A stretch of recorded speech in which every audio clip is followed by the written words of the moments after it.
And this will be the final questioning before we go to floor votes, and we'll recess after Ms. Velazquez. Ms. Velazquez? Thank you. Of New York is recognized for 5 minutes. Thank you, Mr. Chairman.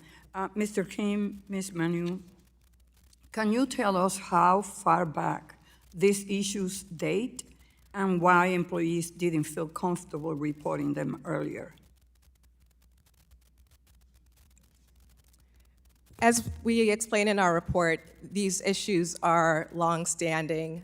As Mr. Kim noted earlier, we included in our report about 50 representative examples of the types of allegations that we learned, and we provided detailed descriptions.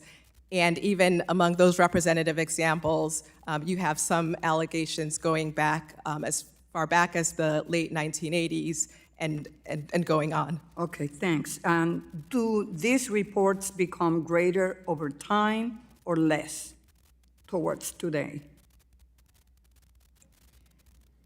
It's difficult to speak to any patterns in terms of interpersonal misconduct identified at the FDIC. As we laid out in our report, the human resources group that receives and currently investigates allegations of interpersonal misconduct did not have a systematic way of keeping records of those types of allegations until about last year. Thank you. And so, Acting Comptroller Sue, while these incidents certainly did occur on Chair Grunsberg's watch, they also occurred under the chairmanship of Jelena McWilliams.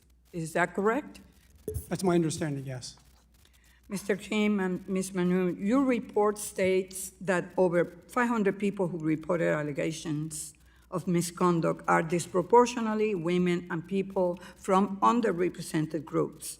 Can you both speak to the type of incidents FDIC employees from this group face and how the good old boys culture enabled these events to occur without repercussion? I can start. Yeah, we do make the finding that those who reported were predominantly women and from underrepresented groups. We noted that when we also noted that we also spoke to many people who had positive experiences at the FDIC, and in fact, some of the people who did report incidents generally had positive experiences themselves. But it was important for us to note that predominantly those reporting these issues were those who appeared to be women or underrepresented minorities.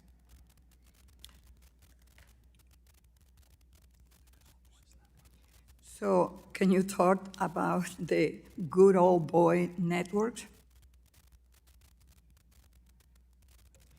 Yes, we received reports about favoritism. For example, one of the examples that we included in the appendix with the representative examples talked about, and it was reported by two individuals where they observed they observed a manager acting inappropriately toward an employee in the presence of an executive.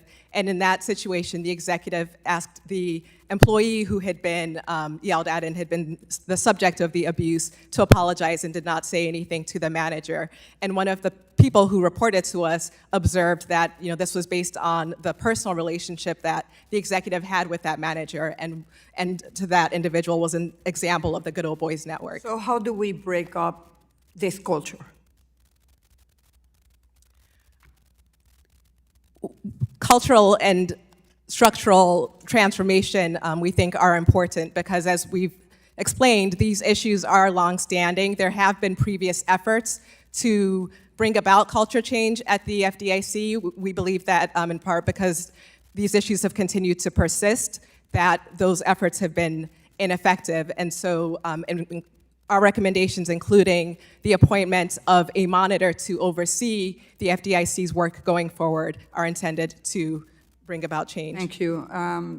So the FDIC created an action plan that you are all aware. Can you speak to the viability of the plan and whether you think the plan alone is sufficient to address the structural and cultural changes?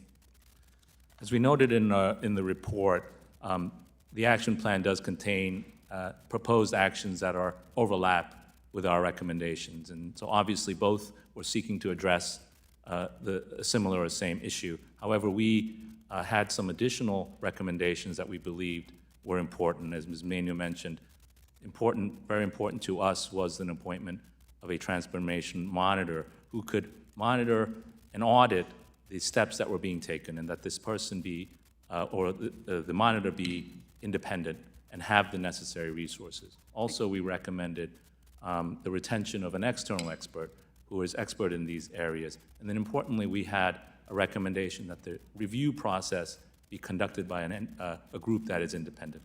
Thank you, Mr. Chairman. You're Ladies' time's expired. We'll now recess for floor votes, and we'll restart with Mr. Lucas when we return.